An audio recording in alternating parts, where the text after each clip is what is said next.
I'm going to get involved with the Texans. I think they win the division here on the road, and that also would come with a pretty big upset on the bottom of the screen there with the Titans and Ryan Tannehill at home.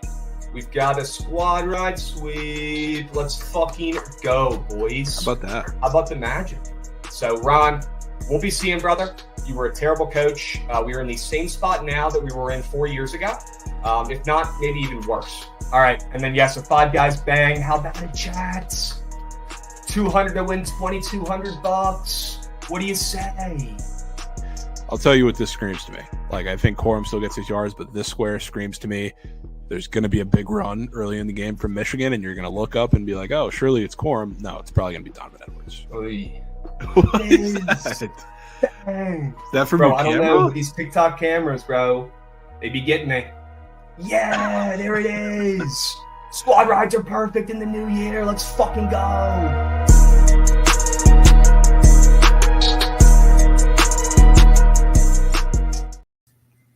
What's going on, chat? Happy Tuesday, BTL episode 389 piece. As always, hold the fry, joined by your two hosts, Krabs and Javon, presented by Pickett Sports. If you guys aren't using Pickett Sports to track your bets, grow up, start holding yourselves accountable and seeing how many units you're really losing on the Eagles ML, just like me. All right, go follow me on Pickett. Go follow Javon on Pickett. Go follow the squad on Pickett and see what Prize Pick squares they are locking in and see if you have any fade material or any tail material. Plenty of it on the Pickett app. All right, go check it out yourselves. It's free to download. I promise once you check it out, you will not delete the app. You're going to be in there every single day checking out what's going on in the betting world. So go give it a look. Pickett Sports, fire app. All right, Buccaneers ML, fire bets.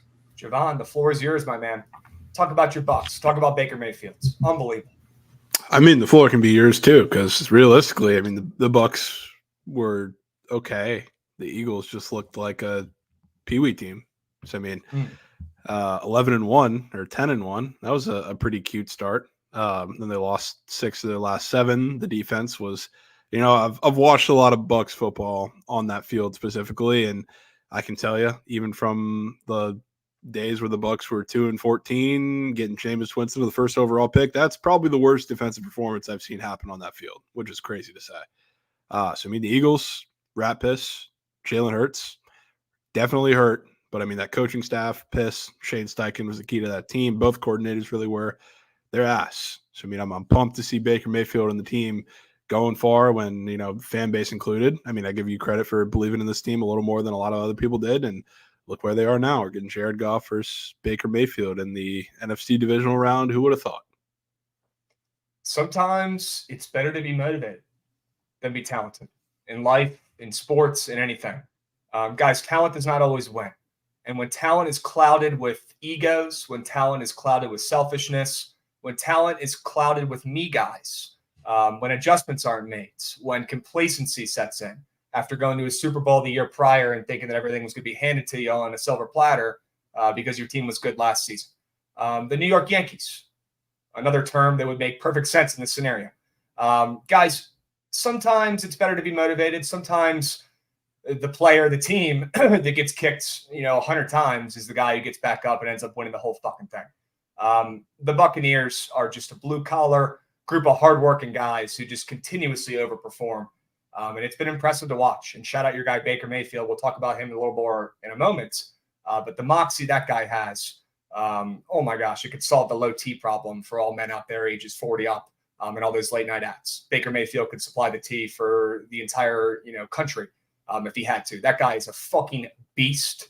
That guy fits like a glove in Tampa. I've never seen him look happier than he does right now. We'll talk about that here in a moment. But Javon, I figure we get the L squad rides out of the way recap. Real quick before we get to dive in and roast the Eagles a little bit more. Browns ML, that one's on me. Terrible bet. POD Pete was right. The Texans are him. CJ Stroud, him. Unbelievable. Top 5 quarterback in the NFL, sure. If you guys didn't watch Mikey Over's show before this, starting up every single day, the morning after is what it's called, and it's before BTL. Make sure you guys check that out. But they were talking about is CJ Stroud a top 5 QB.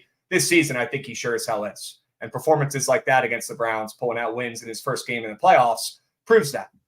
CJ Stroud's different. And Joe Flacco had us all bamboozled. A fake sharp trap of the millennium. It was never the Browns, and it was never close. And I'd rather have it be that way than lose on like a buzzer beater or some bullshit. So I'll take it. But it was never the Browns, Javon. Terrible wager. Never was. Never was. So yeah, and Joe Flacco's run came to an end, but not mad at it. Seeing the quarterback matchups we have in the AFC divisional round. So that's probably some of the best we've ever had. 100%. And then we don't even need to go over to Kane because that was the worst bet of all time. Hail Mary. Missouri. Pretty sure they lost in OT, or at least were up the entire game and then blew it at the end. Either way, that's piss. BYU won. The Browns were cake. Unbelievable. That over in Green Bay, Dallas was free, and then Eagles ML. Yeah, that should hit. Terrible wager. I take full responsibility for the Hail Mary being cake this weekend. Let's pivot to the Five Guys, which was also cake. This might have been our worst weekend of entries here, chat. Full transparency. You know you're getting that from us. Jalen Warren did not smack. Cooper Kupp had, I think, 10 yards, 20 yards. He's ass. Jared Goff had 1 million completions in the first half and ended up with less than 25 and a half. Unbelievable. But Baker Mayfield finally cashed his rushing yards even after the bump down. So 2 words, moxie. Baker Mayfield's an absolute fucking dog. And he actually came through here for the Five Guys. Very rare. Let's go ahead and recap the NFL wildcard king of the boards, because those were a lot of green goblins here on this board, especially from you, Javon. You took the cake there. And I'm down to run this back this upcoming weekend and see who's got the winners. Only one red X there for Javon. W's. It looks like you went 1, 2, 3, 4, 5, and 1. Any comments from a W slate of NFL football? People were calling me soft for no sides on my side of the king of the board. So anybody who said that in chat can lick me from the back, because that's, I don't know. I had a pretty good weekend of totals somehow, some way. So yeah, 5 and 1, we take those. We take those and we move. No sides, G unit style, and it paid. 5 and 1, Javon. Love to see that. I did not pay the bills this weekend. 3 and 3. We got to move, but we knew some losers were coming after the insane month it has been. So W's, love to see this. Let's move on to the real king of the board that matters after we show Trent's insane 24-hour stream record here, guys. W tweet here. If we could show the caption on this tweet, I wanted to go ahead and read that one out loud because it was hilarious. His historic run will be studied by mathematicians throughout the world for decades. Feels borderline impossible. It honestly is. And it's impressive. So, Trent, we need you to bounce back today. Keep your head up. All right. We've seen runs like this before from you. I didn't hear no bell.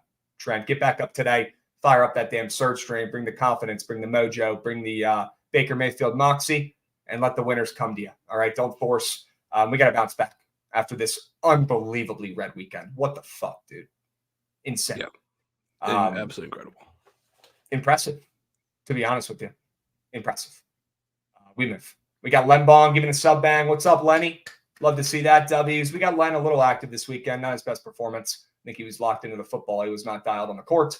Anth V coming in with a sub bang 6 minutes ago. W's 12 months, 1 year. Let's go, Anth. Love to see that. We got Spiley coming in with a 1 year bang. W's, gents. Appreciate that. Always appreciate the sub bangs and the support. Let me know what your guys' favorite play is in chat right now. Everybody, go, go, go, go, go, go, go. Hurry up. We got Ron giving out a subby. W's Ron. We got Dilgod giving out a subby. W's Dilgod. I'll have to meet you in the rec at some point this week. We'll get Len Bong loose and do some sweats. Baumgartner Jackson coming in with a resub. The boys are buzzing on a Tuesday. Seems they're happy BTL's back. All right. Did I see a Caps ML in here? Chat, I'm going to the Caps game tonight, so give me some winners for that game. Squares, straight bets, you name it. We'll talk about it towards the end, but let me know. All right. Javon, let's go to the W King of the Board recap from last week. Let's fucking go, dude. Unbelievable run.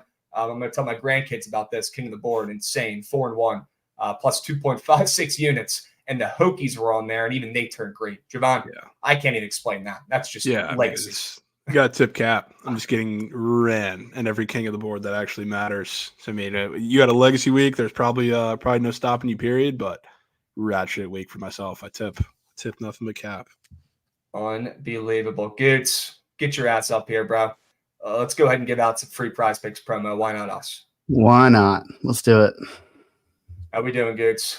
You living today? You feeling good about your Ravens this weekend? I'm feeling great. Good. Feeling great. Good. We got a winner? All right. Kyle. Goots is getting quick. We got Kyle 216. Kyle 216, bro. Hit our DMs. All right. Goots will send you a little DM right now. I'm going to take a picture of the screen so I don't forget. He'll send you a DM from the Bookit account. Send him your prize picks email, and we'll put some promo in there this week. All right. Chat, we're running back King of the Board this week on a short week. We're going to start today. I'm sure we'll both have some plays. If you guys want to go to the Bookit BTL Twitter account, drop a crab, drop a milk emoji below on this tweet, drop a like, all right? And see if you can win some Prize Picks promo if you pick the winning side. Javon is due. All right, I think I am 4-1 in this contest. He is more than due. So get those milk emojis going. I take that personally, chat, and it helps. All right, Krabs is washed, sure. Krabs putting K-State on there for surely. Parlay, we will talk about that one in a moment. Don't you worry, brother. Don't you worry. Rumor has it Krabs might be minus money for the first time this year. People are talking. Gotta be. People are talking. Chaco, give me some fucking Caps plays, bro. Don't just sit there. I'm seeing it steamed up to minus 140 now. Wow. On Blue Book. Oh, this could be the week you lay with King Krabs. This could be the week. Yeah. Although we know what happens when the team minus 1.5 units, Krabs. That's the spread. All right. 1.5 units. Fuck. The odds maker unit line. Respect around these parts. Love to see it. We got Cozy Jack coming in with a resub, 10 months. W Cozy Jack. Hope you're cozied up watching the show today. Hoping you're finding some winners. All right. Rumors Krabs is up for a Supermax. Sure, Chiotek. Sure. Is Krabs fake sharp? I sure as hell hope not, brother. I sure as hell hope not. Boots on ground, K-State game. Every game I've gone to, Cam Carter has gone at more than his points. Okay, Mr. Shrimpy. Could be a sign. W's. All right. Awesome. W recap. We're going to go ahead and get the king of the board started here at some point during the show, probably towards the end. For now, though, Javon, I don't think we roasted Jalen Hurts and the Eagles enough. Goods, run that shit.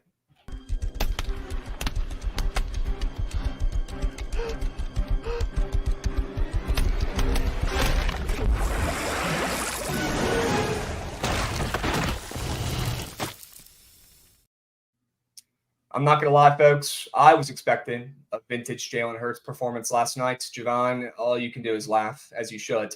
I thought they were going to pull out the vintage Jalen Hurts from last season. I thought they were holding him, keeping him safe, secure, and healthy for the playoffs. That's why he wasn't running all year. The good thing that they do, the only successful thing and edge they really have, running the ball with their elite QB.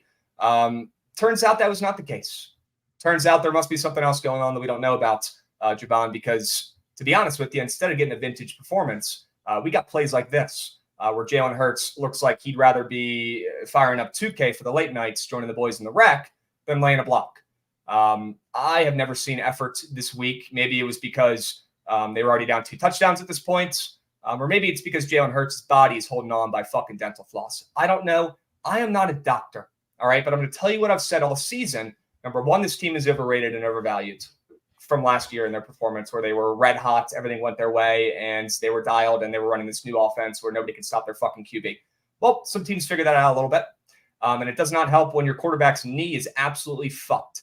I'd be willing to bet that something's coming out in the next couple of days, that Jalen Hurts will be having some surgery on his knee, and something was going on there all season. It's pretty clear at this point, Javon, if they didn't let him loose in that game last night, there obviously was a reason why.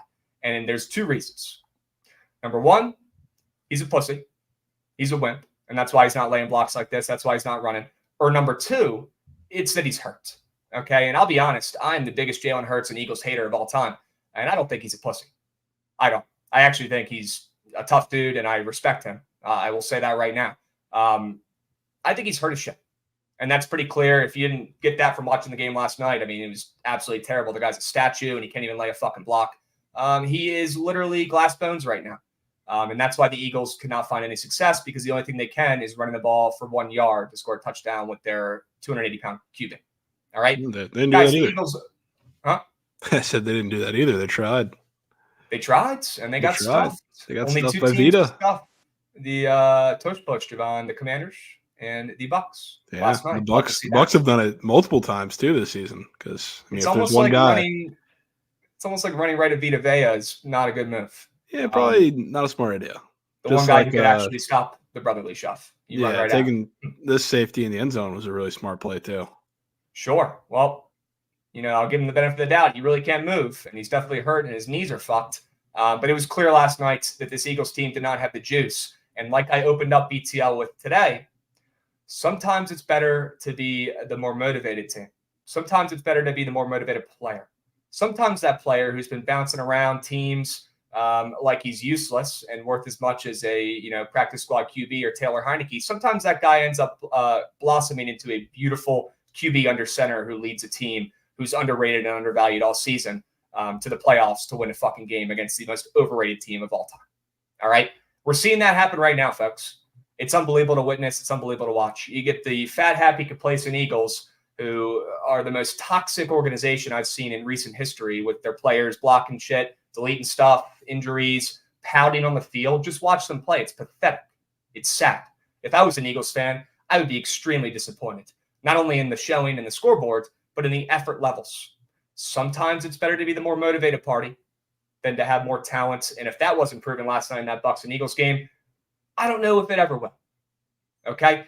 Javon, your Bucs are on a legacy tour. I would not be surprised if they pull off an upset in Detroit this coming weekend, and I'm sure we'll talk about that plenty this week. But with no more Kelsey to run behind, it's going to be tough for Jalen Hurts to bring back that legacy run from last season. We'll see what changes end up being made. But my point here really is, what a joke from the NFC East. What a joke. Not only the Eagles. Yeah.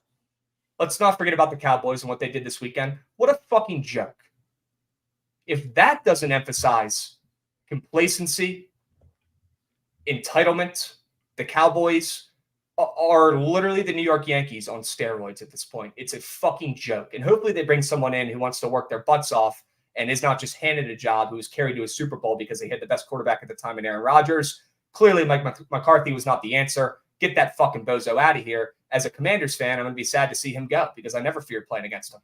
And yeah, looks like we got the tripod set up here for the two NFC East divas. What a joke these two gentlemen are. Yeah. I think the thing with the NFC East that you're probably going to see play out over the offseason, they're probably like in the next couple of weeks, you're going to have a coaching carousel, not just within like the head coaches, but you're going to get some coordinator changes. Because the one thing we said at the beginning of the season, or at least we did when we were talking about the Eagles, there's two coordinators missing from the Eagles from last season. So like Shane Steichen, we kind of see what he did with the Colts and in their offense, kind of transforming that, whether it was with Anthony Richardson at the beginning of the season or Gardner Minshew towards the end. He's important. People just kind of forgot that because surely Jalen Hurts and that Mickey Mouse start they got off to was going to last. Now we see that Jalen Hurts without Shane Steichen is like Jalen Hurts at Alabama. And with Shane Steichen, he's more of the Oklahoma Jalen Hurts that we saw kind of benefit from the system a little more. So the Eagles got to figure it out. Now you obviously have guys that are going to be leaving the team. Who knows what the situation is going to be with the entire coaching staff, not just coordinator wise, but there's going to be some interesting pieces. So until then, until they figure it out, start setting up the tripod, buddy. All time meme here. It was going around Twitter like crazy. Hilarious. Hilarious. Baker Mayfield's just the absolute king. Ripping smelling salts coming out of the halftime show or whatever the hell you want to call it, halftime break. This guy was never losing this game. He is so fucking dialed. I have never seen Baker Mayfield this locked in. I've never seen Baker Mayfield having this much fun on the football field in my entire life. He was literally spraying his coaches with a spray bottle, fucking around, having some fun, breaking the ice, staying cool, calm, and collected, just fucking around with his boys during the game, during a playoff game. Jalen Hurts and co. got the tightest buttholes on the entire planet. They can't even score a fucking touchdown. Guys, Baker Mayfield and this team has it, and they did it without even looking good last night. Unbelievable. It was the Kate Otten show.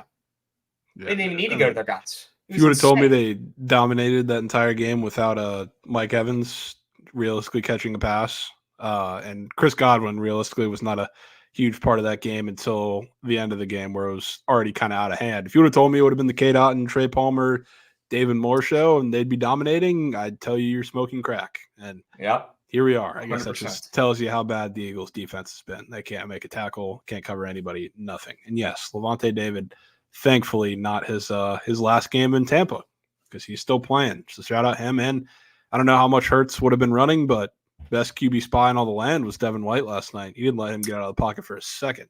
Swear to God, Levante David and Devin White have not aged or gotten worse in the last decade. I feel like those guys have just been there for the last 10 years and have been elite, and nothing has changed, and they haven't aged. They might be getting younger. Yeah, Devin White went through his like little shit earlier in the season where he didn't want to be there. So he was like terrible because he just wasn't trying. And towards the end of the season, he started to buy back in a little bit. So he looks a little better. Looks like he's actually giving some efforts. When he's given effort, he is damn good. Well, I assume he's bringing the effort in the playoffs next week on the road. Gonna need him to. You better. All right.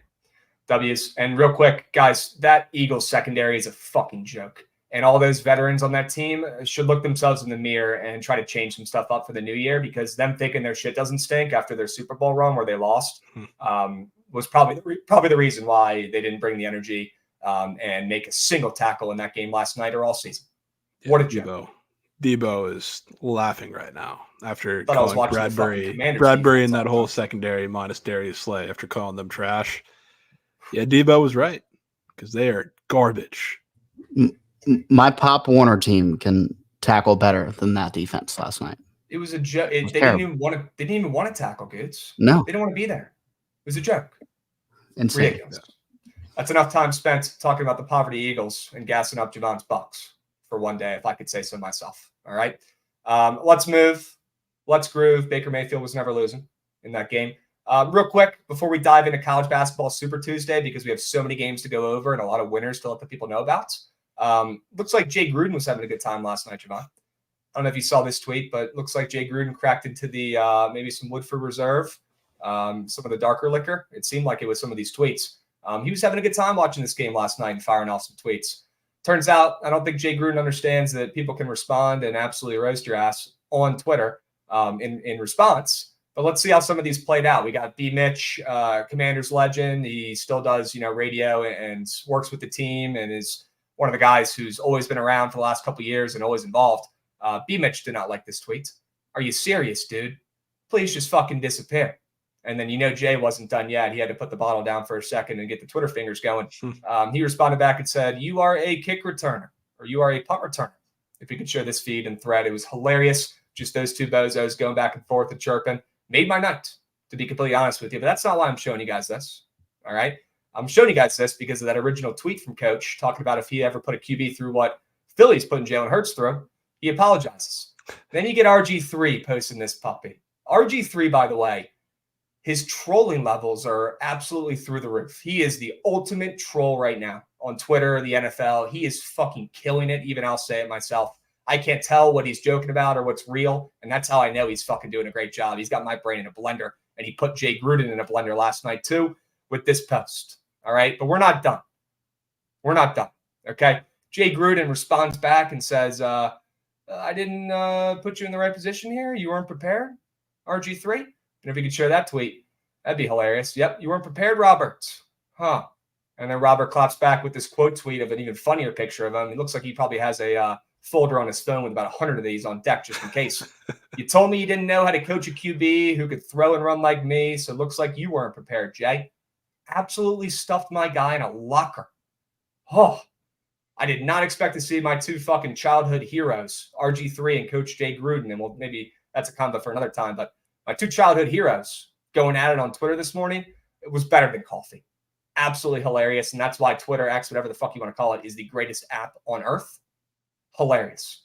Coach Gruden, I think you just learned how Twitter works last night. I know you have a new account, and you are still my GOAT, one of my favorites of all time, and you're still a fucking hilarious character in the football world. Keep killing it, Jay Gruden. Keep firing off these tweets because you've made my day. And RG3, I will say, I'll tip my cap. He stuffed him in a locker. He did. Hilarious. That's funny. I love that. Show his new tweet. Yeah, right now he's Coach Gruden is doing his rounds, apologizing and coming back. So let's go ahead and move and groove. All right, that's enough RG3 and Jay Gruden talk for one day. Okay, if Gruden was your hero, that's sad. Dude, I grew up a Manners fan. What am I supposed to do? Make a coaching change myself when I'm 7? I don't have that type of pull yet. What am I supposed to do? Boy, that escalated quickly. Yes, it did, Jack. Yes, it did. All right, W's. Let's move on to college basketball Super Tuesday. Why not us? And also, if you guys did not check out the morning after before BTL today, Mikey's new show, make sure you guys check that out in the AM every single weekday. He's giving you a recap of the day before, keeping the vibes going, and getting everybody loose as a goose before BTL starts up, okay? Make sure you guys check that out tomorrow. All right, he killed it today on the first step. I'd love to see that. Had over 300 people in there for the first step. So W's, keep killing it, Mikey. Let's dive into some CBB, though, for today, Javon. Enough fun, enough small talk. Let's cut the shit. All right? Yeah. We've got a great game starting up involving your Florida Gators in only a matter of 4 hours. Early game, 5 p.m. Eastern on ESPN 2. Talk to me about your Gators, Mr. Gator Whisperer. What do you got? I don't know if I would say Gator Whisperer, but I like this team. They just haven't been able Gator to close. murderer. Yeah, they haven't been able to close a game, which is the problem. Honestly, out of like my two non-TCU tonsils teams, I guess I don't even want to throw McNeese in that, but Florida and Wake, I thought were going to be pretty similar. I just thought Florida would be the team that could close a game, and Wake would kind of struggle for a little bit. And it seems to be flipped. So like Florida, I mean, they can't shoot free throws. They obviously can't shoot from three. Kind of knew that was going to be the case, but yeah, this is a pretty large spread, I would say, going on the road to Tennessee. Pretty tough environment, pretty tough defense for them to face. You have a 159.5 total. I'll tell you what that reminds me of. Obviously, from Florida's side, it makes a lot of sense because they play up tempo. Defense has been struggling, but Tennessee, really good defense. Their offense has started to pick it up lately too. Not the same defense from past years, but this reminds me of the Kentucky Texas A&M total from this weekend, where obviously from Kentucky's side it made sense because of the way they play offensive basketball and struggle on the defensive end. But I don't know if you're ever going to see a total this high in a Tennessee game for the rest of the season, no matter who they play. Even like earlier in the season, they played UNC, which that is a game that ended with almost 200 points, and that total was like 145.5. So like to see 159.5 in a Tennessee game, even involving an offense like Florida, weird, especially considering that Tennessee is massive, massive favorites in that game. So, I mean, I like points here. I think Florida's going to give it up to Tennessee, and this is going to be a bloodbath. Maybe you see Tennessee drop triple digits. Okay. And I'm so with you on that high total. Okay, let's lock in that over. I like points in that game. Looks like our Tennessee specialist here, Joshy Boy, is saying he's here, and there might only be 2,500 people in the TBA tonight. I'm assuming that's because of the weather. Keep me updated, Joshy. That's not ideal for Tennessee spread backers. We know in college basketball that home crowd, that home atmosphere is huge, especially for the home teams here. So interesting. If they're not able to make it there, that's not making me love Tennessee as much. I will say, I mean, look, they're the 6th-ranked team in the country. Where the hell are you going to rank, or where are you going to put them on the spread? They probably should be almost a double-digit favorite against this Florida team who cannot close and has not proven shit really yet this season. Besides, they have talent and don't know what to do with it. I'd still say that spread is looking a little fat to me. Maybe I'm biased because I know how talented Florida is. I would lean the Vols at home, even if they don't have a packed arena tonight. I mean, Okay? yeah, the reason I think it's fat, outside of just looking at the game, Florida finally got pretty big line respect against Arkansas over the past weekend, and Arkansas has been shit. That's another story, but they still get quite a bit of line respect, like I guess we're seeing today too. And Florida was -7, 7.5, and won that game by 22. So now that we're seeing a 10-point spread for Florida on the road as dogs, when they also get a lot of line respect, usually is shocking to me. I know there was a square going around all over the Twitter sphere today, Javon, in this Tennessee game. Any thoughts and opinions on Josiah Jordan-James? More than 10.5 points today. And if we take a peep at his chart, I'm sure chat will understand why I'm so intrigued with the high total in a game we like Tennessee with that fat spread. Would not mind backing Josiah in the spot.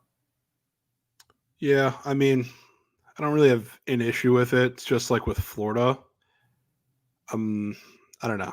There's just so many different guys you can go to. So, like, I don't think it's a bad idea to spray anybody that's on the board. I think, to be honest with you, it's just easiest taking Dalton.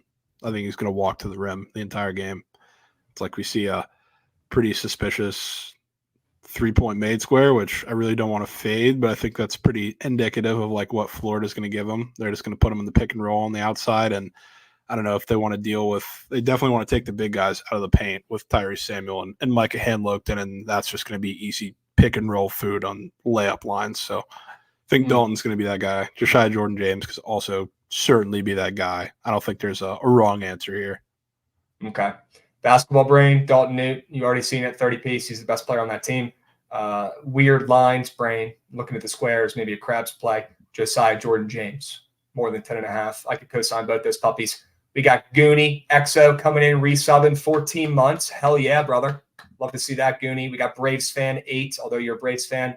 Thank you for the follow. I appreciate that. If you guys are watching on Twitter, come over to Book It Sports on Twitch. Way better viewing experience. We've got a squad ride, best bet to vote for towards the end of the show. We need all you guys involved. Come join us in Twitch. Go vibe with the guys in chat. Everybody's talking winners. All right. Appreciate you guys joining. And thank you for the follows, but come over and watch this puppy on Twitch or YouTube. All right, guys. Let's move. Let's groove. Unless you got a Samford play, let's talk about Butler Xavier. Huh? I mean, that's a sneaky, like, really good game. It is a good Samford game. and Western Carolina. 15-2 mid-majors, two mid-majors that have really not been talked about at all this season. I have not seen any gas for either of these two programs. And sure, their strength of schedules have been cupcakes so far this season. It's not like they've really played any great teams early on, but they're still 15-2, both of them. Javon, Samford typically owns Western Carolina.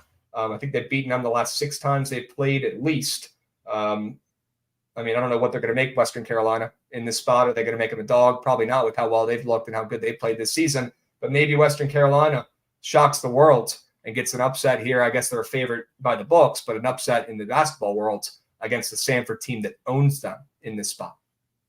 Yeah, I don't think the line's really that weird at all. Western Carolina is also undefeated at home so far this season. I think they're 7-0, so it's not weird there necessarily, but I do kind of lean Western Carolina. I think their three-point attack is just way too much for Samford, which Samford's defense, partially because it's just kind of the pace they play offensively. They play a lot of high-scoring games, suffers from the three-point line on defense, so Western Carolina's probably going to attack that all game. So, I like them in the spot. Don't know if I love it enough to play it, but that's going to be a good fucking game. I would, if you're looking for a mid-major basketball game to watch, potentially see one of these teams in March, I would tune in for that game. 100%. One of these two squads will probably sneak their way in. Would love to see a Western Carolina team make some noise and it be them, because we haven't seen this team play well in a while. Samford just put up 130. Yeah, they're like that, but they also don't play a lick of defense, and Western Carolina can score as well. Okay. Somebody in chat was talking about something very important that we're going to get to towards the end of the show. Sure, why are the Avs ML only minus 118? Curbs, I promise you we will talk about that plenty towards the end of the show today. We're going to have to. All right. Javon, what do you lean in that Samford Western Carolina game? Or are you just tuning in for the vibes? No, I definitely lean Western Carolina. I don't know if I'm confident enough to play it, but yeah, I will definitely be tuning in for, at the very least, part of that game. W's.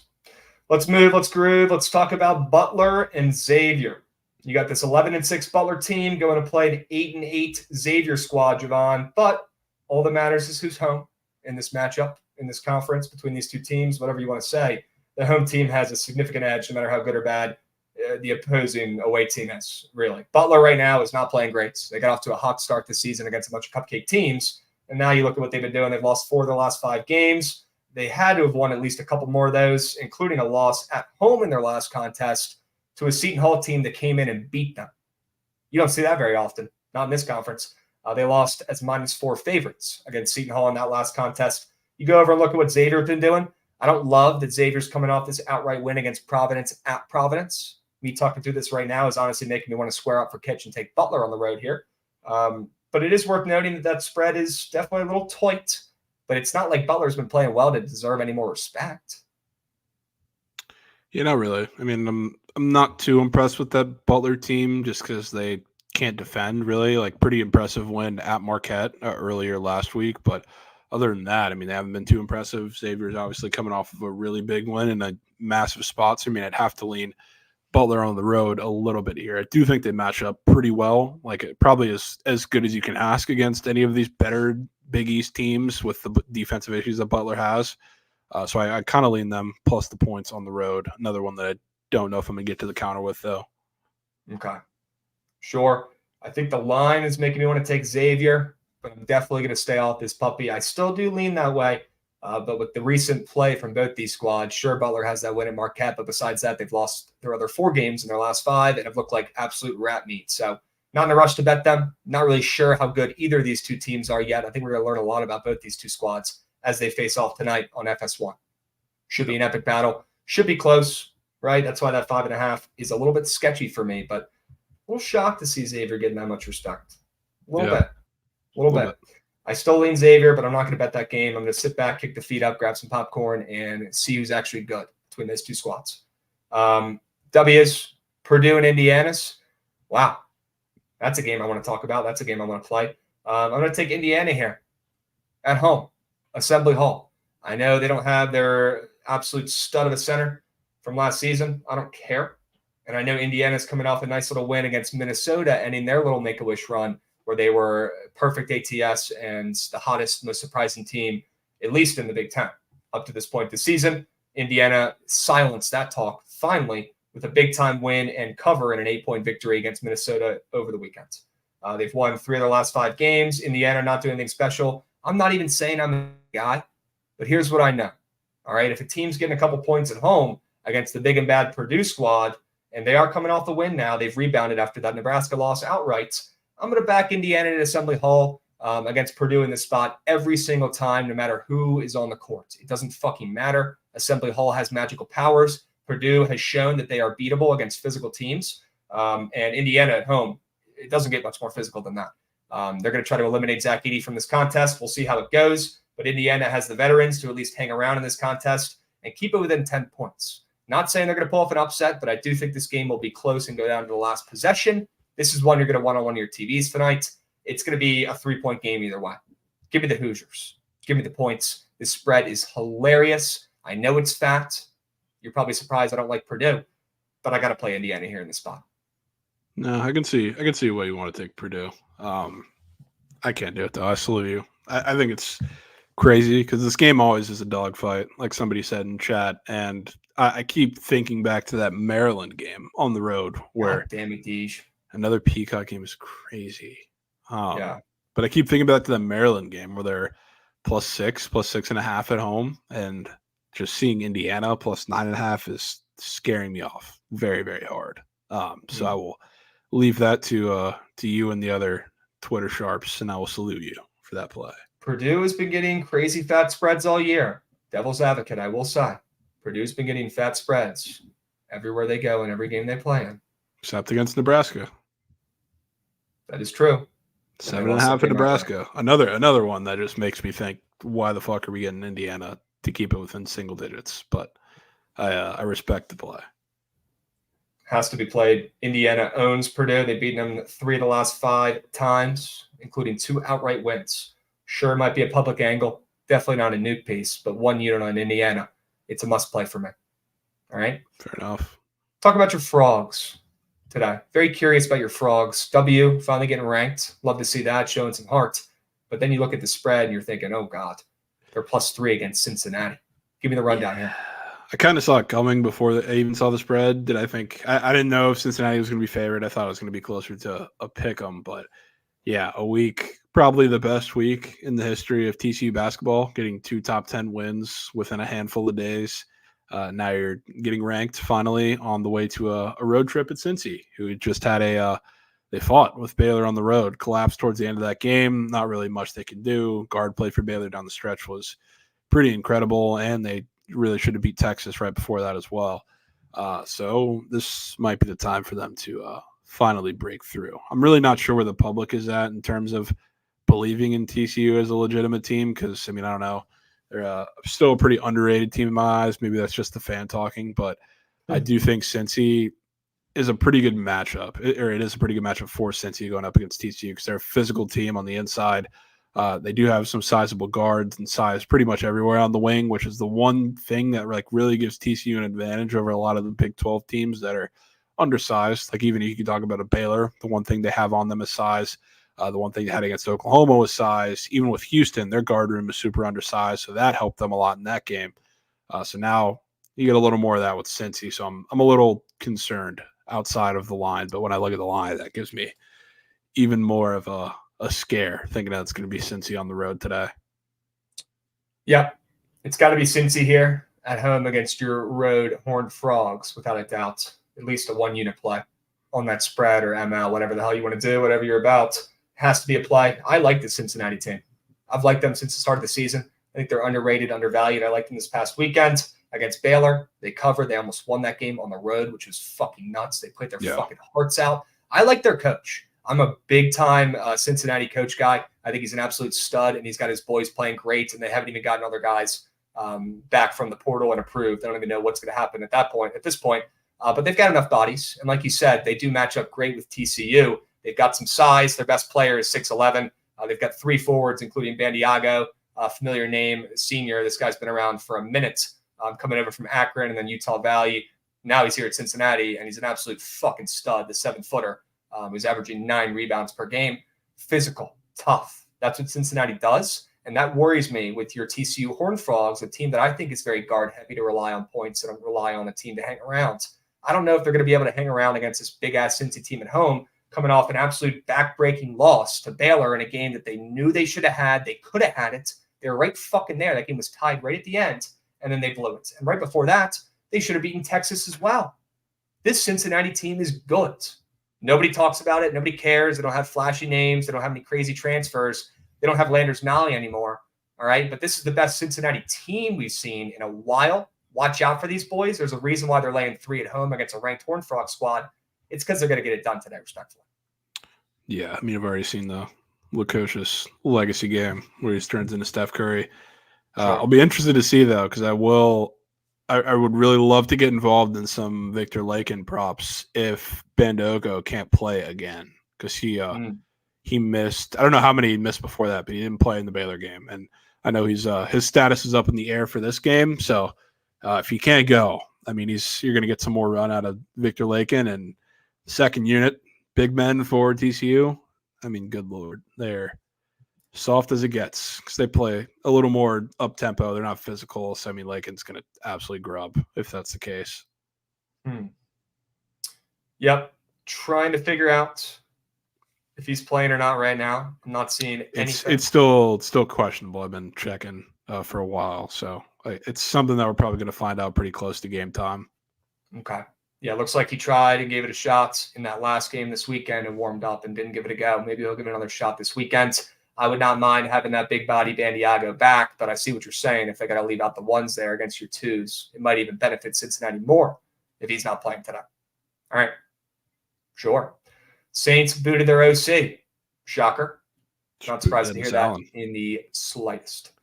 We got Luke's Locks coming in with a bang. Let's fucking go, Luke's Locks. 15 months. W's. We got 07 DJ Lean coming in hot with a bang. 15 months. Goonie XO coming in, resubbing for 14 months. W's, gents. Love to see that. W effort, W focus. I Burn 'em Breaks coming in with a resub. 6 months. Love y'all. Bang. W's, I Burn 'em Breaks. You're an absolute stud. Appreciate the sub bang. Let me know what you're on today, Beast. All right. TCU loss is a mandatory tax for Javon after the Bucks winning. Yes. It might have to be. Law of averages. Law of averages. Right? Can't win them all. Can't win them all. Any plays on the ice tonight? We will have them, Ryan. But let's finish up college basketball here with tempo and pace. Okay. Syracuse and Pittsburgh, Javon. Any thoughts and opinions on these two quail shit ACC teams? I mean, I would love to take points in this game. I just don't know if I can do it because I've already seen it. Like this is going to be a 3-point shooting contest, realistically, from both of these teams because that's what they allow. They also run at a super fast pace, so that's why we've seen a good bit of steam towards the over, I would think. But dude, Blake Hinson pisses me off every time. It's a great matchup for him. Every time he's going to get his shots up, and I take it, he goes 2 for 17 from 3. Eesh. So, like, I can tell you he's going to get his shots up today. And a lot of the guys on both sides really are, whether it's on that side, him or Carrington or whoever it may be. And then on the Syracuse side, obviously, you got Udements and Chris Bell that are there too. There's going to be a lot of 3-point shooting in this game. So, if they're falling, this game is going to soar over. That's just the only question is Pitt going to be locked? Because they can be the Warriors or they can look like they've never shot a 3 before in their life. This might be the biggest group of fraudulent 11-5, 10-6 teams that I've ever seen. These guys stink. These teams are atrocious. They're still trying to figure out their roles, their lineups, their rotations. Their coaches are absolute jokes. The Syracuse guy gets a pass. He's taking over for Boeheim. Who the hell would ever want to sign up to take that job? We got Ryan 2992 coming in with a resub, 17 months. Let's go, Beast. W's. And we've got my guy in chat saying, do I need to come and meet Krabs at the Caps game tonight? No, you do not. But if you want to, beers on me. Beers on me. Okay? You guys know the vibes. All right? You're not buying me shit. I'm buying you a beer if you come up and say what's up to me. People in chat can attest. All right? I have 2 things. First off, I'd rather bet on a Missouri Valley State game than this game. But okay, Javon, do you think there's a reason why there's no 3-point squares on the board for this game because it's going to soar over? Ooh, there aren't any for this game? There's none. That's weird. odd because For usually anytime these teams are up, there's at least one. I was looking for It's- Gerard. I figured he'd be on the board. Gerard, or different team now, but Gerard is usually Oh, up yeah. or was up. But usually Funny. they have Judah Mintz up, they have Blake Yeah. Hinson Yeah, up. Syracuse runs that shit. Let me Mhm. quick 3-point board. odds check real quick. I can tell you Blake Hinson is minus 175 to his 2.5 line. Sometimes you have 3.5, but juicy line there. Judah Mintz is at 0.5. They don't really have much in the books, which is weird. So maybe that could be huge. I will say the rest of the props look pretty significantly high too. So could be script. Yeah. Book with Primer. You're a fucking beast, brother. I hope you had a good weekend. I hope you're not still absolutely drowning in piss from the Cowboys this weekend. At least your team was there. I'll say that. Please do not nuke Richmond today. Book it with Primer. It's got to be Duquesne as a favorite again after that terrible performance at home. It has to be a rebound. Please do not nuke Richmond, brother. Please. All right. Yeah, Padawat gets it. W's. I'm a Loyola fan, so follow the A10 a lot. W Padawats. Anybody knows who follows the A10 knows ball. I like Duquesne in the spots as a buy low. So do I. But I also hate Duquesne's guts, so I don't really know what to do. I'm going to pick them. All right. W's. Tennessee, Florida. We lean the over. Javon loves the over. I like the over as well, and I lean Tennessee, but I think the best play in that game is points. All right, chat? If you guys missed what we already covered, you can always go back and rewatch BTL. And if you're watching this on Twitter, come over on the Twitch and join us in chat. All right, we're talking through some plays here. And chat, let me know what you guys are loving today. Drop your POD, any sport. Go. I want to see it right now. Hurry up. All right. Javon, points in Syracuse, Pittsburgh. That total is up almost 5 points from that opener. So do not hate that play one bit between these two Moose Shit teams still trying to prove themselves. Sure. Missouri and Alabama. Javon,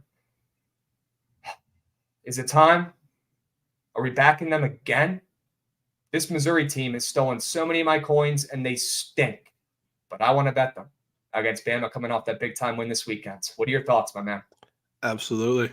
And I'll tell you what, Missouri stinks when they have a significant matchup disadvantage, which against a lot of the teams they've played, like simply they've had. So like today against Bama, obviously the significantly inferior team. That's why they're 14.5-point dogs. But like you look through what Missouri's done, the big games where they've really gotten throttled, which even would have been a cover most of the times in this game. But like Kentucky game, they got throttled for a little bit, gave them 90 points. You know what the difference is? Trey Mitchell's big, and he had 20 and 14 in that game. So like again, they struggle because they're super, super small. Same thing in the Kansas game, which they also kept relatively close, but they got dominated by Hunter Dickinson, who had 16 and 13 on the inside. Illinois, where they absolutely got rattled. Quincy Guerriere had 28 and 8. Coleman Hawkins even, 15 and 5 to kind of double on that. So like they got diced by Terrence Shannon, and it really wasn't the difference in the game. Alabama doesn't get production from their big guys. They're just kind of big, and they stand there. They play in the pick and roll a little bit so they can open up their offense, and it's 5 wide. But they don't score. They don't rebound. They're not physical.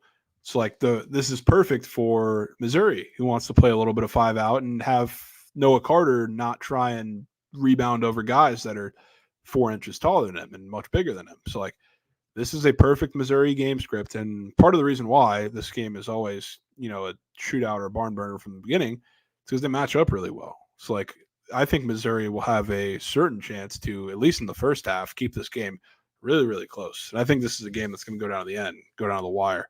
I think it's going to be close. So I'm praying that it's not a ridiculous blowout. It's probably going to go one of two ways, where they lose by 30 or almost win this game. I think they almost win this game. So I love the spot. Missouri coming off of that back-breaking OT loss that, kicked the 5 guys from the start this weekend. And Bama, massive win on the road against Mississippi State. Now they're going to catch a scare in Tuscaloosa. Yep. Missouri is going to give them a little shock on this Tuesday. This has to be the basement. Please be the basement for Mizzou. Yeah. They cannot get any lower than this. They are too talented. They are wasting their time with this stacked squad. Sure, Vanover didn't work. He's not going to be a game-changing center for you guys. Move on, okay? You still have so much talent on this Mizzou team. They have no reason to be 8-8 after what we saw. After what we saw last year. Zero reason, okay? It's now or never. maybe they could catch a Bama team who they match up pretty well against, sleeping, and they're sneakily on a nice little stretch right now too. They haven't been covering all these games, but they've been winning by a lot, and they've been on a nice little win streak after a slow start. Maybe Missouri catches Alabama sleeping a little bit here, fat, happy, and complacent at home after a bunch of wins in a row. I'm with you. Yeah. All right. Sean East, Noah Carter, bring it home. Plain and simple. Yeah. Right? Sean East, Noah Carter are going to have to grub. Yes, they are. Krabs, can we talk about VT's odds to win the Natty? No. So plus EV. We cannot. We could talk about the Lady Hokies. They could win the Natty, maybe. Sure. Shout out George A. Moore. Beast. Norman, coming over from YouTube. Sure. What's up, Norman? Anybody else watching from YouTube right now? Put your little hand up in chat. I want to see. We got Fruity resubbing 26 months. Don't let the jersey deceive you. Javon, show me a Laporta 3-touchdown slip this morning. I believe it. No, I believe it. I bet. Yeah, you got to root against your fucking guy this weekend. You're absolutely pissed. Bro. What are you going to do? I don't know. I mean, to some degree, it's a win-win, but I don't know. That's going to be tough. It's the only time all season I'll be pissed when Laporta gets in the end zone. Yeah, you're not going to be pissed. You're going to be happy still because you're going to have a fucking sneak ticket. I know your ass well. Well, I have to. I do it every week. So, I mean, it's a mandatory thing, but I'm going to be pissed. Okay. W Matt Blims coming in with a follow 5 minutes ago. Love to see that. W Ryan 2992 resubbing as well. W's, gents. Drop a follow. If you're in here for the first time, stay a while. Drop a lock in chat. All right. Sneak ticket minus 1,000, sure. It's not sneak. I make it known. I make it known when I'm betting on the GOAT, man. He is the GOAT. Good for him for getting out there on the field and helping his boys play. Absolute legend. He's got the jacket on and all. Literally scored on one leg. It's unbelievable. He's unbelievable. He's the greatest tight end I've ever seen in my life. Literally the greatest. Put him in the hall. He needs multiple jackets by now. His bust better be in Canada. From a tight end ever. Yeah. Has to be. All right. Let's move. Let's groove. Buffalo, Toledo. Anything in this game? No, I'm good there. I kind of want to go to a Buffalo game just so I can go up and get some more of those wings. I mean, what do you think? Twist my arm. You don't got to tell me twice. Dude, I just can't stop thinking about them, and I regret not eating more. Straight up. It's like the scene from Wolf of Wall Street. The only thing you're going to regret is not buying more. That was me at Wingnuts. Yeah. I mean, we got to – if we ever go up there again, we got to make it a little bit longer of a trip. That was a botch on our part, man. Only be able to hit 2-3 spots. I know. I might have to just move up there. Me and Jeremy Perry. Straight up. Might be worth it for the wings. Might have to. Western Michigan, Akron. And he plays here. Back Akron for LeBron. For LeBron is crazy. I definitely lean Akron in the game, but I don't know if I'm going to get there. Western Michigan is just so terrible and undisciplined. So, I mean, I could see them getting destroyed. Okay. Sure. No, unfortunate news for you. I just made the order last night. It's already in the mail. You got one in? I did. Okay. They restocked them on Fanatics in the NFL shop. So I had to get in quickly. Good work. All right, nothing there. Missouri State, Indiana State. They're playing like Larry Bird's back. 12-3 right now. This team's low-key kind of a wagon. They're coming off a nice little win against Belmont after finally losing to Drake the other day. This Indiana State team can play, though. Missouri State got off to a much slower start than expected this season. They've been kind of a wagon in this conference for the last couple of years. Spreads down from 13.5 to 12.5. Gun to my head, I lean Missouri State here with the points, and I like the over. Speaking of points, I like a lot of them in this spot. Totals up 3 points. I think this over soars, and I think Indiana State scores plenty at home, but I think it'll be Missouri State cashing this over and keeping this game weirdly close. I can see that. I don't know. I look at this game and I kind of think it's a little fat of a spread. I know Missouri State hasn't been the Missouri State that we're kind of used to, and Indiana State's been playing really good basketball. But looking at these two teams, seeing a 12.5 is still crazy to me, especially with how good Missouri State has played against Indiana State, even on the road in these past handful of matchups. So I was a little shocked. With Indiana State too, it always feels like it's a almost lose the game situation, or they win by 25 points and completely dominate. So probably one of the two is going to happen here with Missouri State, and I would not be shocked if it's the domination aspect of it. Maybe a 0.25 unit sprinkle on the ML then, instead of 1 unit on the spread if they either keep it within a possession or get blown out. That's probably worth your time. Yeah. All right. Sure. Central Michigan and Ohio. You looking to target Ohio at all, Javon? Can't say I'm too interested in this game, period. You didn't wake up this morning, jump out of bed, looking at that Ohio line? Yeah, that's another one that does seem oddly fat. It's hard to tell with Ohio because they still get a little bit of line respect from game to game, and it seems awfully strange. But it is one that seems a little fat. I just can't really decipher whether it's just classic Ohio line respect or something that's pretty telling. Okay. Yeah, Ohio might just be getting some respect from last season. Still, right? This team is not as loaded as they were last year, but that spread is fat and we cannot ignore it. So lean Ohio. Looks like ref is on the same page. He's got an alt line sprink. Love that ref. That spread's fat. All right. Let's move. Let's groove. We got to power through these college basketball games, gents, so we can get you guys NHL whales and NBA plays potentially. Wake Forest and NC State. Chad had a bunch of comments about Wake Forest earlier. Javon, you are a Hunter Salas / Wake Forest whisperer. Somebody in chat said they went to high school with Hunter Salas. Any angles there on him or his team today? I like Wake today. I'm going to be on them. And the thing with them is last time this game was played, DJ Burns did disgusting things to this team last year. He dropped, I think, 31, it was a little different. That is the game. That is the reason why they went super hard on recruiting Efton Reed. And the reason why they've been fighting to get him eligible pretty early in the conference season is for this game, realistically. So this is the game they recruited him for, and this is the matchup they recruited him for. So without DJ Burns being able to be completely dominant on the inside, he'll still get a good chunk of his, but the matchup's so much better with Efton Reed in there. They're so much more physical, and usually the problem with Wake, especially when they've been playing on the road, is the perimeter defense is not fantastic. They've been playing teams like an FSU team on the road, matched up pretty well with them. I kind of tried to see through the line there, and they came out and they really struggled because they got in a lot of foul trouble too. But FSU, big physical team that's going to take advantage of the perimeter defense because they're bigger than everybody on there. North Carolina State's quite the opposite. They're a really, really small team. That backcourt is not the Jarkel Joyner, Terquavion Smith backcourt that gave the ACC fits from years past. It's a little different, not as good, and equally as small, if not smaller. So I think Wake's defense actually matches up pretty well in this matchup, which I'm not going to lie, I was a little surprised to see his total not touching 150s, which could be a pretty indicative of what Wake's defense can do on the road here.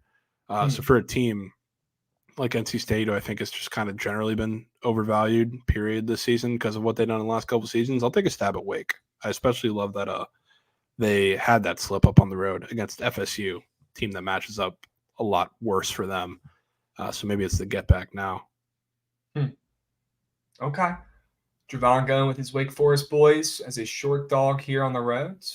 I don't mind it. I really don't have an opinion in this game. Both these teams confuse the living heck out of me. I think, gun to my head, I would take this under because I'm with you. I think that total's a little bit low. I do. Give me the under in this game. DJ Burns, Red Gop. Austin's talking about. He is at 13.5. But again, that's one that I would kind of discount because of what he did the last time they played. Okay. It's 13 points after 31 points and absolute domination the last time they played seems pretty attainable despite what he's done the last couple of weeks. Agreed. DJ Burns, absolute fucking beast in the paint. Was initially committed to Virginia Tech and never made it there. Now he destroys us at least once a year. We got hella follows coming in hot. Shady NYC, CM Jones, Budo Monk, Designer Kicks, Hazard, Cody West, and DC Rally. Sure. Thanks for the follows, boys.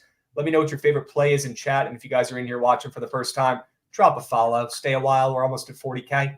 All right, let's keep moving and grooving here. And I know that total is up a point, but I still think it's just low overall with those two teams. So yeah, it's super low to begin with. Yep. So I'm not even really phased. Let's talk about Richmond and Duquesne here for 1 second, Javon. Already briefly brought it up, but definitely liking Duquesne here in a bounce back spot after costing us all an insurmountable amount of coins this past weekend on Friday for that squad ride, which was absolute pissed. Richmond has an absolute beast. This little point guards, Jordan King, he's a stud. Don't get me wrong. He's averaging almost 20 points per game, and he can get his. But Duquesne, to be honest with you, this Richmond team is not really like scaring me size-wise. I know they have that Neil Quinn dude who's pretty solid, but Duquesne has some bodies themselves. And after losing that game at home in that last contest, you don't see Duquesne drop 2 home games very often, no matter how good or bad they are. This is supposed to be Duquesne's year. I'm willing to bet they bounce back in the spots and get some revenge against an overrated Richmond program, who I think is playing a little bit better than they actually are this season. They're overperforming a spec, but on the road here, getting 4.5 points in that opener, and they're first right now in the A10 to a Duquesne team that's been pretty mid the last couple games and played their worst game of the season in that last contest this weekend. They've lost 4 games in a row, all as favorites. They have not covered in over a month. It's got to be Duquesne. It has to be. We bet them until they cover and win, or we have nothing. Whatever comes first. Give me the Dukes. Yeah, I'll be on Duquesne today. Big bounce back game. I think it's a pretty good matchup with Richmond, too. As long as they can run Jordan King off the 3-point line a little bit, I think they'll be all right. So I think it's a big bounce back game. And you also have to add in the fact Day Grant didn't hit a shot until like halfway through the second half in that game either this weekend. So be betting on him to have a pretty big bounce back, too. Wouldn't mind backing him on Prize Picks either. Sure. It's going to have to be him. That team, their pulse is Day Grant. They live and breathe through him. And after a couple moose shit games where he absolutely melted, definitely would not mind going back to the well with Day here, who's still at 17.5 points, probably for good reason. Walking 20-piece. All right? Yep. W's. Let's keep moving. Let's keep grooving. And yes, we will not be putting that in the squad rides. Okay? Although you guys should probably take that. Any plays in Bowling Green or Ball State, Javon? No, I don't think I have anything in the action today. Dang. That's sad. Okay. That's fair. Keep on moving, Goots. What about St. Louis and Dayton in this spot, Javon? St. Louis 8-8. St. Louis fake sharp team of the decade. Never respect coins. For some reason are always, supposed to be good at the beginning of the year, and they never are. Dayton, on the other hand, we know they're pretty damn good, but they're coming off a massive win in a spot nobody believed in them. That might be when we want to fade. And I'm seeing the spread, Javon, in this game opening up around 15, some places 16, depending on where you look for at least a second. This spread's all the way down to 12.5. That spread is not taken into account. This is still the A10. And A10 games are not 20-point games. Doesn't matter how good you are. Doesn't matter how bad you are. St. Louis definitely keeping this game within that 16 opener. Now they're down to 12.5. I still would lean that way. Pretty much just fading Dayton coming off a generational win where it pretty much cemented them as the best team right now in that conference. They're ranked 21. They deserve to be ranked 21 right now. This is when you fade. Catch them sleeping. Not saying St. Louis wins this game outright, but I do think they keep it within 10. Yeah, I'm down for that. One of my favorite things to do is fade these trendy wagon mid-major teams the second they get ranked and they have big spreads going up against new teams. That's exactly kind of what you're in the same situation with here. So I will say, like Dayton too, they're one of the luckiest teams in college basketball, and the numbers will tell you that as far as their 3-point defense. They give up a lot of open looks.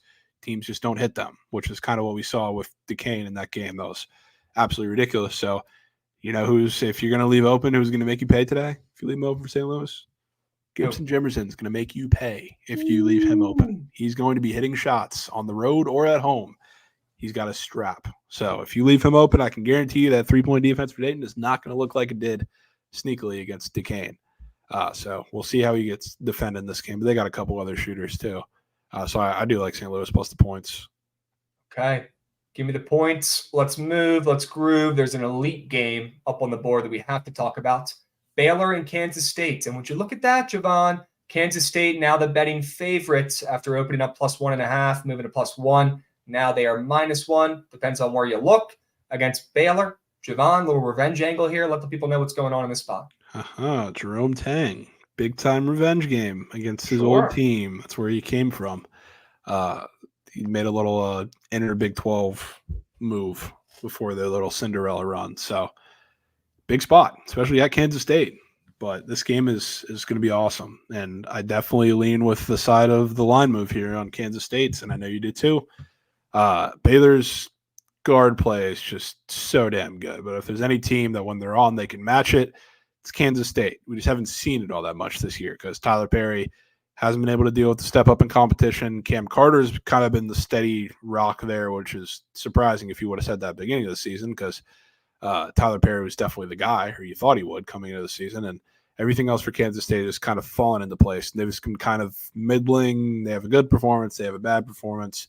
But the one thing that they have been able to take advantage of is some bad perimeter defense. And as good as Jacoby Walter and Ray J. Dennis are offensively, not fantastic defensively. If you're going to let Kansas State get to the rim at will, that's going to be a problem, because if you keep them on the line, that's one thing. If you let them go to the rim and run their pick and roll with ease and get to the rim run, whatever you want to call it, it's easy offense for them. So I believe in their defense a little bit more too, and it's looked great over the past couple of games here. So, I mean, you see this. I don't know if we've ever seen a Baylor-Kansas State total this low, which is a little surprising to me. And that definitely leans the side of Kansas State locking in at home. To see this almost touching 130s blows my mind. Did you see what happened to those odds just now? Yeah, I did. That cursed -112 piece for the over. Chat. If you didn't hear me talk about this one last week, this is not a, quit your job and pay your rent with this for the rest of your life system, but I've noticed this on the Green Book, no free ads. Those -112 odds for spreads or totals is absolutely cursed. Keep that in mind. If you disagree, if you see something differently going on, let me know. Always hold me accountable. This is just something I've noticed over the last year or so using this stupid Green Book. So that -112 is cursed and a great sign. And Javon, I'm with you, bro. I think if Baylor wins this game and covers, it soars over. And I think if Kansas State wins this game, it's going to go under. And I think that's exactly what we're going to get. It's going to be the latter. And this team gets a big-time W against a Baylor squad who they've actually beaten the last 2 times they've played. All right, Tyler Perry, brother, it's now or never. All right, straight up. It's now or never. And you get to go up against a freshman point guard tonight. If you can't put some moves on him, then you're not him. And you're not the guy we expected to be taking over this team in the point guard role. So, Javon, it's now or never for him. He's got to ball out and show up for this Kansas State squad for once. Yeah, I mean, he kind of has to, but I'm kind of with our man, wherever he was in chat, saying every time he goes, Cam Carter goes over his points. I am certainly a large Cam Carter fan today. I think he's the guy. Yeah. And I do put some respect on Jacoby's name. People forget it's literally Kobe and LeBron. Yeah. His parents combined the first name to be. So no wonder why that kid's a fucking stud. W, Mr. Shrimpy. Love to see it. All right. Cam Carter. He's the guy today, huh? All right. Kind of thinking so, yeah. All right. W's. Let's move. Let's groove. We got to power through the rest of these college basketball games so we have enough time to go over hockey. All right. Temple SMUs. Any plays there, Javon? No, I'm good there. Keep on keeping on. Any Rice cake? I still cannot believe what Rice did to us in that last game. Do we even want to bring it up, or do we just keep scrolling? I mean, it's not much. Realistically, there's not much they could have done. I forget the big dude's name for USF, but he shot 13 free throws in the second half. Like, what are you going to do? Don't foul. That's what yeah. I don't. They weren't a majority of the time, which was the problem. But Rice, they're probably winning outright today. Condoleezza Rice, man, she got us again. Yep.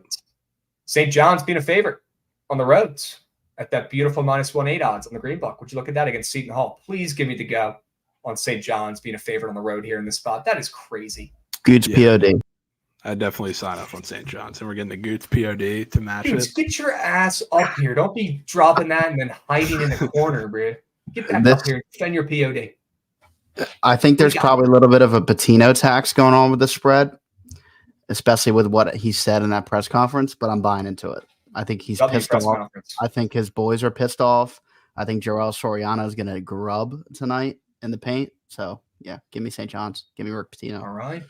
Chad, you heard it here first. Gooch POD today. Yep. The Johnnies on the road. I could get behind that. I'd second that play, Gooch. I'm with you. Beautiful. Phelps? Sure. Javon? Thirds? You're in on this as well? Of course. Dubs. Kansas, OK State. Are we taking the bait with OK State here at home? We know they have magical powers on that floor.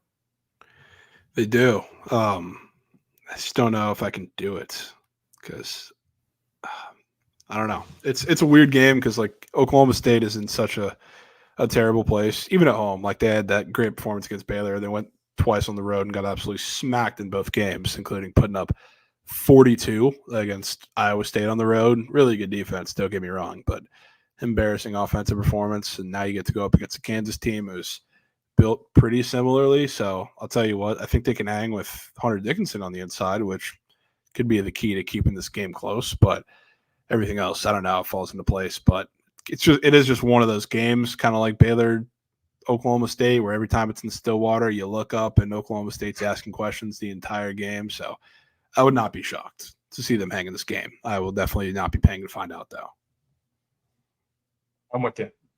I might have to pay to find out because I'm addicted to taking Oklahoma State at home against good teams because they pay and they respect points. And I love watching their fucking coach dive into the fucking second row, not even the first row, the second row, jumping over the fucking hoop, celebrating with his crowd. He is an absolute electric factory.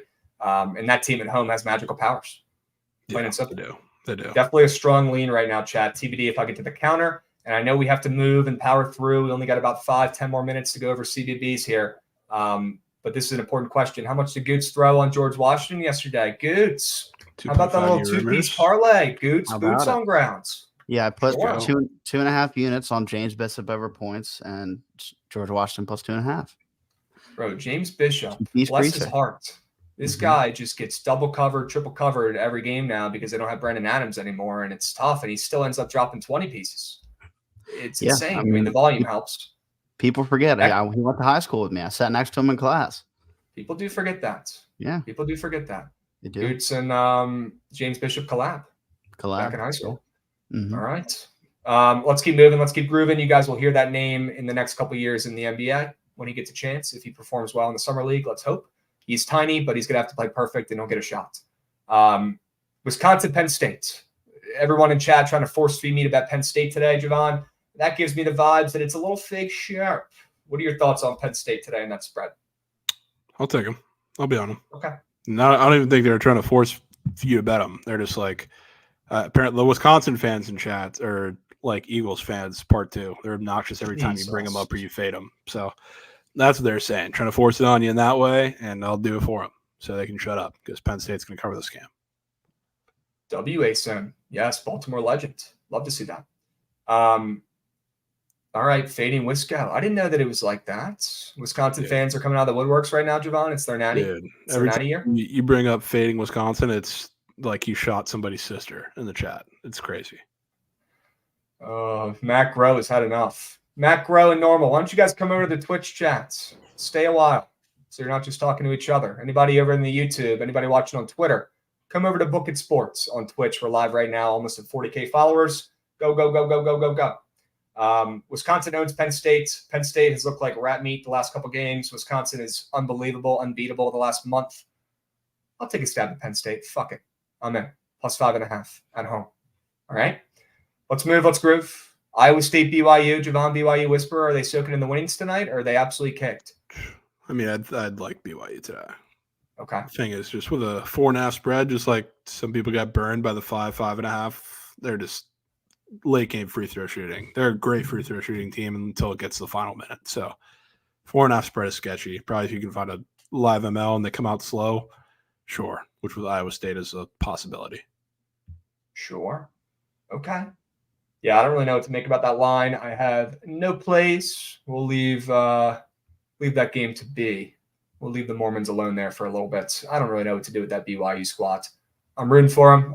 They got Mia Khalifa step row. How do I not? Right? But they're just all over the place. They are back home now. So we'll see if they can take care of business against a Cyclones team that is also kind of all over the place. Keep those teams out of my bet subs. Georgia Tech, Clemson. Any thoughts there? Clemson, I believe, has lost 3 or 4 really bad games in a row. Now they're laying that ginormous spread at home. Is it bounce back season for the Clemson Tigers? Could be. Georgia Tech's had some shit games too recently, so I don't know that I want to get involved with that because both these teams, I really don't know what they are right now, but yeah, it definitely seems like a little fat of a spread. I'll stay away from them. Agreed. Air Force, Colorado State. Apologies for bringing that game up, Javon, but any plays? Keep it away from me, man. I don't even want to hear it.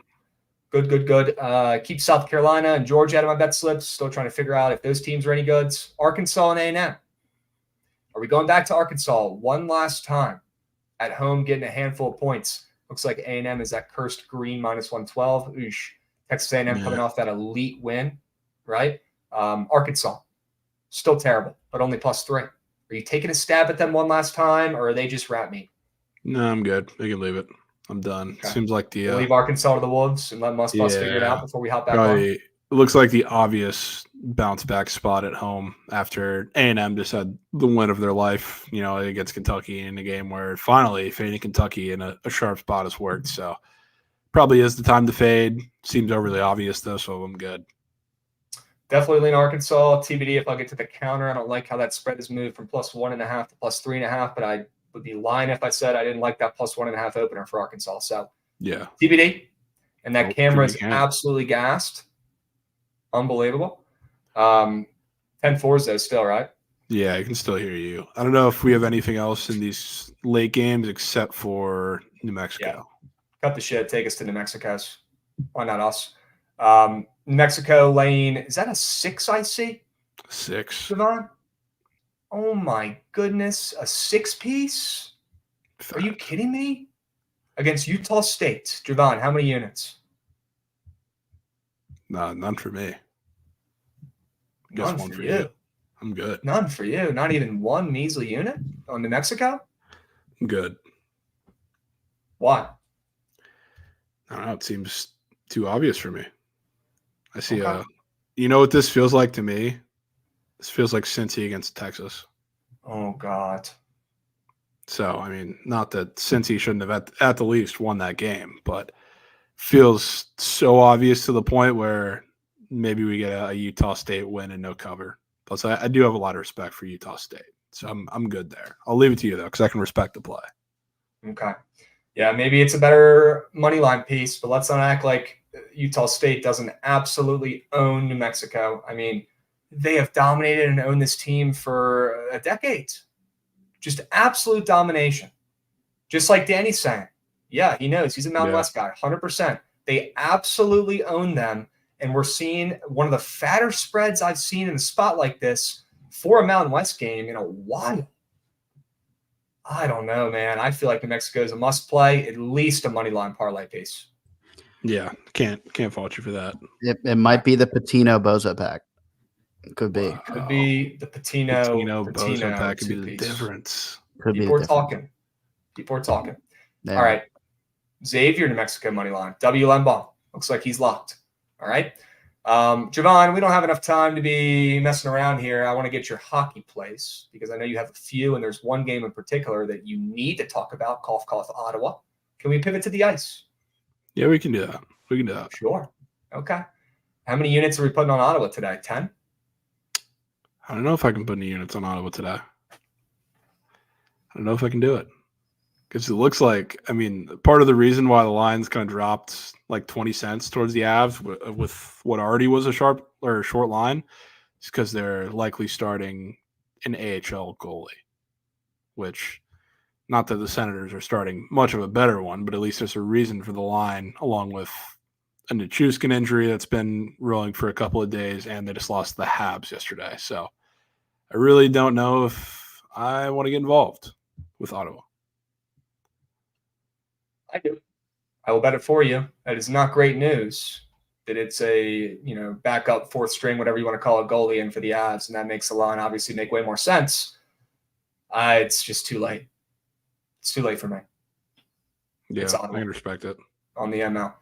Gosh, man. Don't tell me you think the Avs win this game. I don't know if they win this game, but I really do not want to get involved. I mean, they just burned every hockey Twitter capper in the world had Avs -1.5 on their card yesterday, or as their POD or whatever it was. And oh my gosh. They all got burned. Every single one of them, because they lost outright.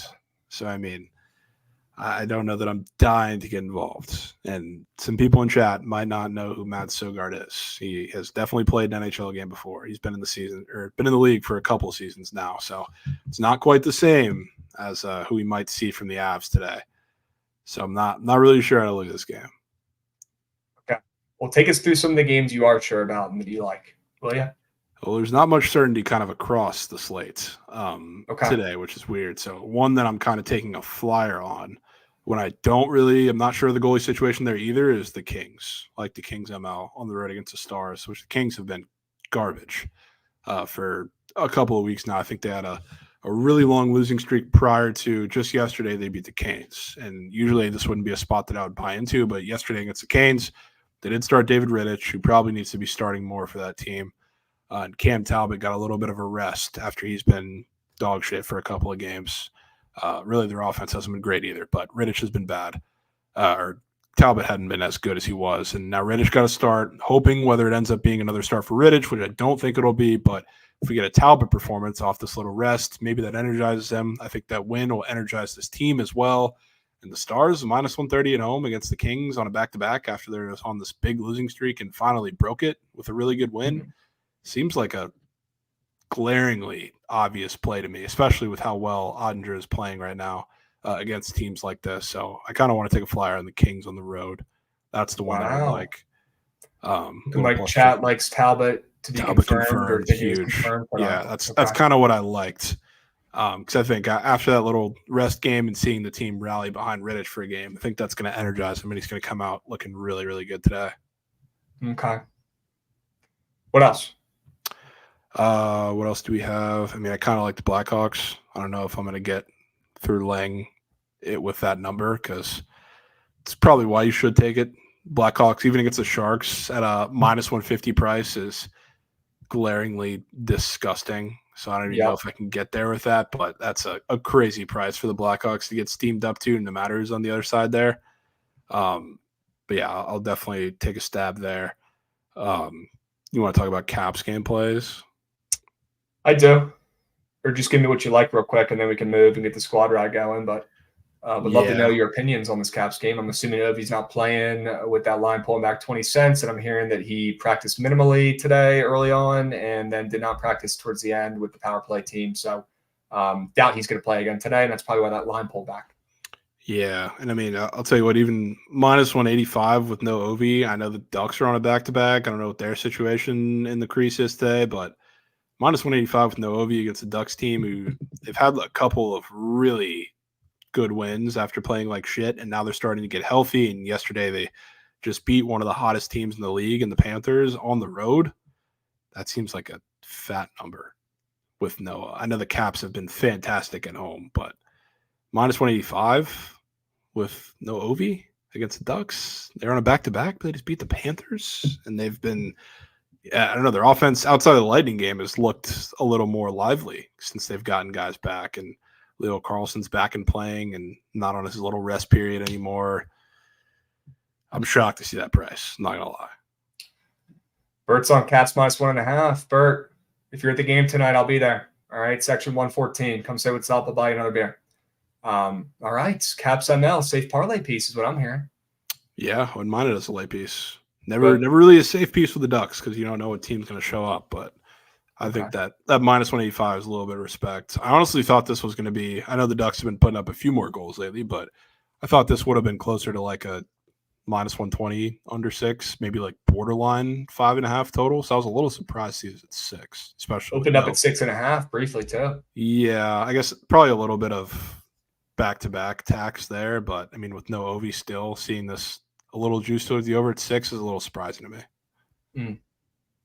All right. Well, let's take what we know and take what we've learned today, and let's fire up the little squad ride graphic. Goots, I want to see that train. Run that shit.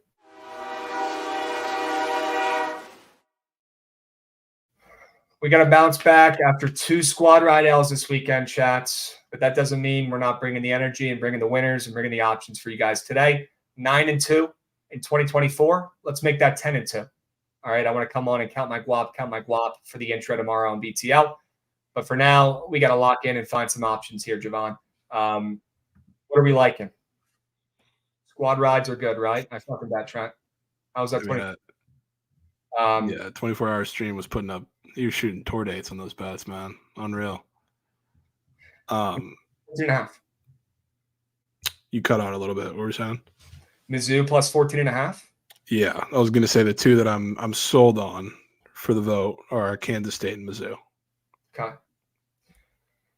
Let's see what Mizzou is at right now. Looks like they are at plus 14.5 still. Let's do that. Plus 14.5. Let's do K-State's ML. Let's do Indiana spread, if you're okay with it. Sure, I guess. Okay.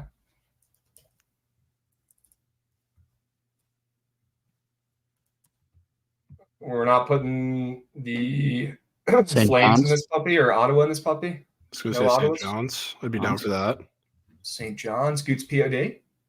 Goods POD. Okay. Yeah. And I mean, you can run point on the ice scraps. I feel like when you pick out one that just catches your eye, it usually works. Yeah, but it's going to be Ottawa, and then it's going to win. Yeah, you're kind of right. Fuck. You know what I mean? Why don't we just throw another CBB in that puppy? Sure. Why don't we put that Florida and Tennessee over in that puppy? I'm in for that. Okay. Chat, 5 plays, 5 winners. All right, listen up, hurry up, go, go, go, go, go. Click the right buttons. 5 plays, 5 winners. You have 1 minute, hurry up, go, go, go, go, go, go, go. Missouri plus 14.5. K-State money line. Indiana plus 9.5. St. John's money line. And Florida, Tennessee over 159.5. 5 plays, 5 winners. You have 1 minute. Hurry up. Go, go, go, go, go, go, go, go, go. And yes, Ron, I'm going to the Caps game. So if you guys have any Caps plays, prize picks, books, whatever, please hit my DMs. I got to craft up a whale. All right. Let me know what you're on, especially you, Ron. Need to know. All right. Hurry up. Get your fucking votes in. We got to end this stream and we got to pivot over to the surgical stream with Trent. Okay. So stick around. All right. We're wrapping up this votes. Hurry up. Click the right buttons. We need to get to 10 wins in the new year. All right. Hurry up. Go, go, go, go, go. No Kings. Although we probably could have put them in. Definitely a strong play as well. All right. Chat, hurry up. Go, go, go. Get your votes in. It's looking like it's going to be Kansas State on the ML. I got no qualms with that, Javon. Do you? Can't say I do. No qualms. Okay. King of the board plays. Javon, what do you got? Ooh. Let me go Mizzou today. 1 play Mizzou? Yeah. I assume you're going to take Kansas State. Yes, but I will give you first dibs. No, you got it. I'm going to go K-State, and I'm going to go Indiana. Goots, I'll give you those spreads in a minute. Kansas State money line, Indiana spread for King of the Board. Chat, stay posted on Book It BTL for all the plays. If you're not tailing those plays, you are losing coins. All right, chat. W's, looks like we're going Kansas State on the ML for the squad rides. Love to see that. Chat, stick around. We got the surgical stream starting up right now, and we'll catch you guys tomorrow. Same time, same place. We'll be seeing.